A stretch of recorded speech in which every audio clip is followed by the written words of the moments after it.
Bienvenue sur le canal Trends Bourse. Chaque lundi, vous y retrouvez votre épisode complet avec Gaël Poncelet et Guy Legrand. Du mardi au samedi, ce canal vous propose également le Trends des marchés, une mise à jour boursière et quotidienne.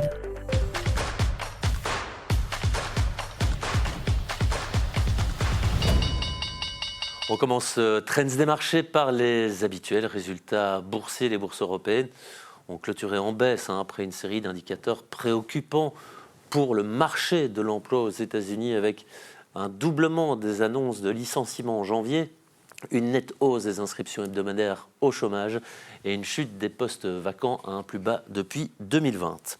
Et sur Euronext, Bruxelles Solvay a clôturé la séance en tête du Bel 20. Hors indice, Ecopac poursuit son redressement après une annus horribilis en 2025.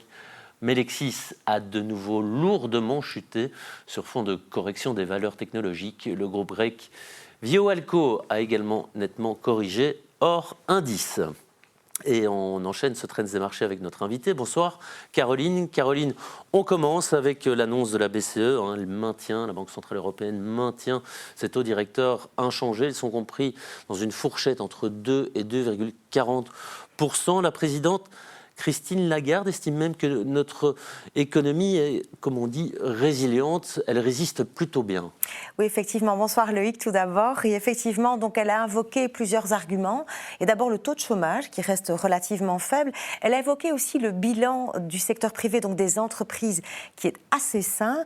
Ensuite, la croissance qui, compte tenu du contexte de guerre commerciale, très soutenue depuis un an, résiste. Elle n'est pas extraordinaire, mais bon, elle résiste. Les dépenses publiques arrivent ça et là. Pour ce qui concerne l'Allemagne, on aura les effets probablement en 2026-2027. Il y a la persistance aussi des effets des dernières baisses de taux. Ça a stimulé l'économie. Enfin, ce qu'on appelle l'effet de richesse, qui est un peu lié à la hausse des marchés et la hausse de l'épargne, et puis la hausse des prix de l'immobilier aussi. Donc tout ça est assez positif au final. La BCE a également évoqué ce qu'on appelle la vigueur de notre monnaie, de l'euro. Elle a toutefois émis une attention, une certaine mise en garde en relation avec l'inflation. Oui, donc en fait, pour comprendre l'évolution d'une devise, il faut se pencher sur tout ce qui l'a fait bouger. Donc un des premiers éléments qui l'a fait bouger, ce sont ce qu'on appelle les flux de capitaux, donc c'est-à-dire l'argent, où va-t-il ? Depuis un an, c'est clair qu'on a plutôt des flux qui vont du dollar vers l'euro, d'abord en diversification, et puis parce que les marchés se méfient en fait du dollar américain. Ensuite, le deuxième facteur, c'est la balance commerciale, donc la somme des importations et exportations.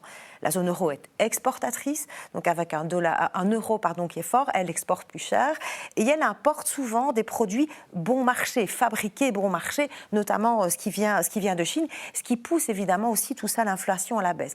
Et puis alors, il y a aussi l'inflation et les taux d'intérêt, la politique monétaire qui en découle. Or ici, on l'a dit, l'inflation sous-jacente pendant le journal, hors énergie alimentation, a baissé plus que prévu, 2,2%. C'est le plus bas depuis octobre 2021. Donc si on additionne tous les éléments que vous venez de décrire, peut-on s'attendre à voir cette tendance s'accentuer ? En tout cas, vis-à-vis du dollar, oui. C'est-à-dire que même si tout ce qui est guerre commerciale, tout ce qui est tension commerciale diminue et que l'inflation en zone euro reste autour de 2%, je rappelle que c'est la prévision quand même de la Banque centrale. Il ne faut pas oublier qu'aux États-Unis, on est dans une dynamique de baisse de taux d'intérêt avec une inflation quand même à 3%. Je pense que ce qui va être déterminant, c'est la politique qui va être menée par Kevin Warsh, le nouveau président de la Fed à partir du mois de mai. On le dit faucon, c'est-à-dire plutôt enclin à lutter contre l'inflation et à monter les taux d'intérêt. Mais si, comme Jerome Powell, il arrive à mener une politique qui est guidée par les chiffres et uniquement les indicateurs, son indépendance sera garantie et le marché se méfiera beaucoup moins. Donc toutes ces dynamiques-là, pour nous, ensemble, elles vont pousser encore l'euro à monter autour de 1,24$ à 12 mois. On passe à cette observation du côté des marchés. Là, on remarque une nervosité qui semble s'installer un peu à tous les étages. Mais il faut dire qu'on est dans une économie qui a complètement changé.